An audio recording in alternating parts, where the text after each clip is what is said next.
Hello everyone, welcome back to my channel. तो इस lecture में हम स्टडी करेंगे एसपी सेक्रेटरी प्रैक्टिस चैप्टर 1। तो इसी तरीके से हम सारे चैप्टर्स कंप्लीट करेंगे। So let's start it. सबसे पहले हम ये समझते हैं कि क्या है कॉर्पोरेट फाइनेंस। कॉर्पोरेट फाइनेंस में हम दो चीज़ों को समझेंगे। तो सबसे पहले हम समझेंगे कॉर्पोरेट। कॉर्पोरेट का मतलब है company and finance means capital और अ फंड। जैसा कि किसी भी बिज़नेस को स्टार्ट करने के लिए हमें क्या चाहिए, तो हमें बिज़नेस को स्टार्ट करने के लिए चाहिए land and building, machinery, labour and सबसे ज़्यादा इम्पॉर्टेंट और सबसे ज़्यादा ज़रूरत होती है फंड्स यानी कैपिटल की। The money you need to start a business और support a business is called finance और कैपिटल। जैसा कि हमें किसी भी बिज़नेस को स्टार्ट करने के लिए फंड्स और कैपिटल की ज़रूरत होती है। तो एक एग्जांपल लेते हैं। Mister A want to start a business, यानी मिस्टर ए है, उनको बिज़नेस स्टार्ट करना है। अब बिज़नेस स्टार्ट करने के लिए उन्हें क्या चाहिए, लैंड चाहिए, मशीन चाहिए एंड लेबर चाहिए। बट इन सबसे ज़्यादा ज़रूरत है उन्हें फंड कैपिटल यानी पैसे की। तो that means the money you need to start or support a business is called finance or a capital. Now, introduction. The term finance is related to the money and money management. Means finance related है money और money को कैसे manage करना है, ये related है inflow and outflow of a money.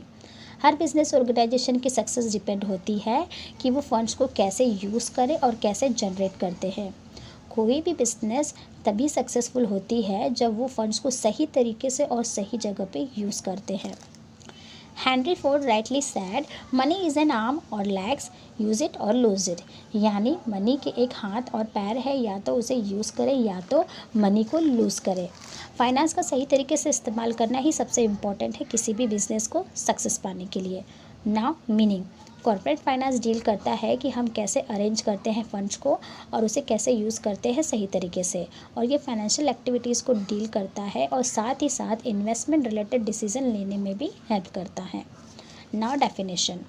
Henry Hoagland express the view that corporate finance deal with primarily with the acquisition and use of capital by business corporation। means corporate finance सबसे पहले इस बात पे जोर देता है कि फंड्स को अरेंज और यूज़ कैसे करें, और ये स्टडी करता है financial planning, capital market, money market और शेयर मार्केट, और ये इंक्लूड करता है capital formation and foreign capital. Bank also play a very important role in corporate financing. Bank जो है वो सबसे ज़्यादा इम्पॉर्टेंट रोल प्ले करते हैं कॉर्पोरेट फाइनेंसिंग में। अब जैसा कि मिस्टर ए ने बिज़नेस स्टार्ट किया था, अब बिज़नेस की फाइनेंशियल एक्टिविटीज़ के लिए उसे ज़रूरत होगी एक फाइनेंस मैनेजर की। तो अब मिस्टर ए की कंपनी में mister B as a finance manager आ गए। बट बिज़नेस की एक्टिविटी को संभालने से पहले मिस्टर बी को कुछ इम्पॉर्टेंट बातों का ध्यान में रखना होगा। तो वो है इस तरह। तो A, the firm has a advocate, यानी मिस्टर बी को सबसे पहले ये जानना पड़ेगा कि the firm has a advocate finance. That means कि फर्म के पास सफिशेंट बैलेंस है या नहीं बिजनेस के लिए। और B, they are using the rightly sources of funds that have a minimum cost, यानी कि मिस्टर बी को ये भी बात ध्यान में रखनी होगी कंपनी और फर्म फंड्स को सही तरीके से यूज़ कर रहे हैं जिससे कि उन्हें मिनिमम कॉस्ट हो इंटरेस्ट एंड डिविडेंड का। C, the firm utilise raise fund effectively, यानी जो भी फंड्स कलेक्ट किए गए हैं बिजनेस के लिए उसका सही तरीके से सही जगह पे इस्तेमाल करना।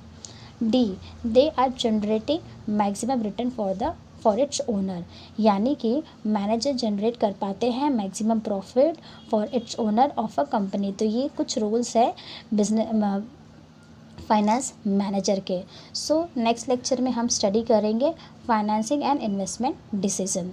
Thanks for watching, keep learning, keep watching.